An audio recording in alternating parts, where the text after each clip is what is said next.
Guys, आज का हमारा टॉपिक है active voice and passive voice. ये इंग्लिश ग्रामर का है। अब देखिए, कोई भी हम एक्टिव वॉइस को जब हम पैसिव वॉइस में बदलते हैं, उसको चेंज करते हैं, तो हमारे कुछ रूल्स होते हैं, उनके कुछ रूल्स होते हैं। क्या रूल्स होते हैं वो? Rules for changing active voice in passive voice.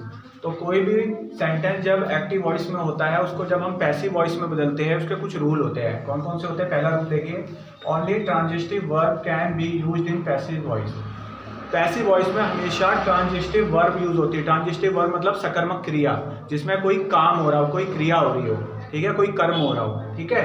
तो हमेशा पैसिव वॉइस में ट्रांजिटिव वर्ब यूज होगी, ठीक है। दूसरा रूल है, the preposition by is used to refer to the doer of the action. तो जो प्रीपोजिशन इसमें यूज होती है वो यूज होती है बाय। पैसिव वॉइस में कौन सी प्रीपोजिशन यूज होती है? बाय। और वो क्यों यूज होती है? वो किसी एक्शन को बताने के लिए या दर्शाने के लिए, कर्ता द्वारा किए गए एक्शन को बताने के लिए किया जाता है, ठीक है, सब्जेक्ट द्वारा। उसके बाद the verb is used in past participle from third form. और इसमें जो वर्ब यूज होती है वो यूज होती है थर्ड फॉर्म, वर्ब की थर्ड फॉर्म यूज होती है। इसमें हेल्पिंग वर्ब के साथ वर्ब की थर्ड फॉर्म यूज होती है, ठीक है। उसके बाद the subject comes in place of object and the object comes in place of subject. मतलब जो सब्जेक्ट है वो ऑब्जेक्ट की प्लेस ले लेता है और जो ऑब्जेक्ट है वो सब्जेक्ट की प्लेस ले लेता है, चेंज हो जाता है, ठीक है। अगला रूल है, the pronoun are change as shown below. और जो प्रोनाउन होते हैं सेंटेंस के अंदर वो चेंज हो जाते हैं। कैसे? देखिए, अगर एक्टिव वॉइस में आई है तो पैसिव वॉइस में जाके मी बन जाएगा। अगर एक्टिव वॉइस में ही है तो वो पैसिव वॉइस में हिम बन जाएगा। एक्टिव वॉइस का दे पैसिव वॉइस में देम बन जाता है। और एक्टिव वॉइस का शी पैसिव वॉइस में जाके हर बन जाता है।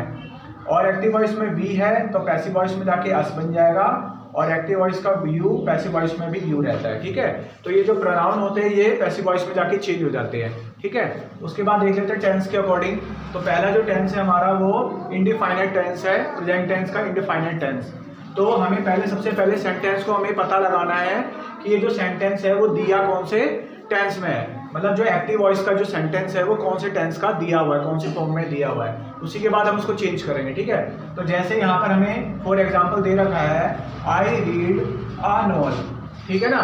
तो ये कौन सा टेंस है? ये है प्रेजेंट इंडिफाइनाइट टेंस। कैसे पता लगा? इसमें सब्जेक्ट के साथ फर्स्ट फॉर्म जो होती है ना। तो सब्जेक्ट के साथ फर्स्ट फॉर्म होती है और प्लस ऑब्जेक्ट, ठीक है। या तो सब्जेक्ट के साथ फर्स्ट फॉर्म होएगी वर्ब की, और या तो सब्जेक्ट के साथ फर्स्ट फॉर्म के साथ एस, ई एस या आई एस लगता है प्रेजेंट इंडिफाइनाइट में, ठीक है। तो आपको ऐसे पता लगाना है प्रेजेंट इंडिफाइनाइट का, ठीक है। और जब भी हम यूज करते हैं, देखो लिखा है for the present indefinite tense is am are with the third form of verb is used from the passive voice. कभी भी जब हम प्रेजेंट इंडिफाइनाइट टेंस को पैसिव वॉइस में चेंज करेंगे तो हेल्पिंग वर्ब के साथ हमें थर्ड फॉर्म लगानी है। और हेल्पिंग वर्ब कौन कौन सी लगेगी? इज, एम, आर, ठीक है। प्रेजेंट टेंस में हमेशा जो हेल्पिंग वर्ब कौन सी लगेगी पैसिव वॉइस में? इज, एम, आर, ठीक है। चाहे वो प्रेजेंट इंडिफाइनाइट टेंस हो या प्रेजेंट कंटिन्यूअस टेंस हो, उसमें भी इज, एम, आर ही हेल्पिंग वर्ब लगती है, ठीक है। प्रेजेंट इंडिफाइनाइट में तो लगेगी is, am, are, plus present continuous में भी इज, एम, आर ही लगती है हेल्पिंग वर्ब, और उसके साथ वर्ब की थर्ड फॉर्म लगेगी प्रेजेंट इंडिफाइनाइट में, ठीक है ना। और अगर कंटिन्यूस है तो आईएनजी लग जाती है, ठीक है। फर्स्ट फॉर्म के साथ आईएनजी और लग जाती है, ठीक है। अब जैसे एक्टिव वॉइस में ये दे रखा sentence, I read a novel, ठीक है। I read a novel. अब इसको हमें पैसिव वॉइस में बदलना है। तो देखिए, a novel is read by me. तो यहाँ पर क्या हुआ? जो यहाँ पर सब्जेक्ट था, देखो आई यहाँ पर सब्जेक्ट था, वो क्या बन गया? मी बन गया, इधर जाके चेंज हो गया और वो एक ऑब्जेक्ट बन गया। मतलब कहने का मतलब है सब्जेक्ट ऑब्जेक्ट में बदल जाता है और जो ऑब्जेक्ट है वो सब्जेक्ट में बदल जाता है, ठीक है। जो सब्जेक्ट है वो ऑब्जेक्ट में चेंज हो जाता है और जो ऑब्जेक्ट है वो सब्जेक्ट में चेंज हो जाता है, ठीक है। और आई यहाँ पर बन गया मी। देखो एक्टिव वॉइस में जो आई है वो पैसिव वॉइस में जाके मी बन गया, ठीक है। और हमारी जो वर्ब है वो यहाँ पर फर्स्ट फॉर्म थी, यहाँ पर थर्ड फॉर्म में चेंज हो गई है। मतलब पैसिव वॉइस में जो वर्ब है, मेन वर्ब है, वो थर्ड फॉर्म में चेंज हो जाएगी।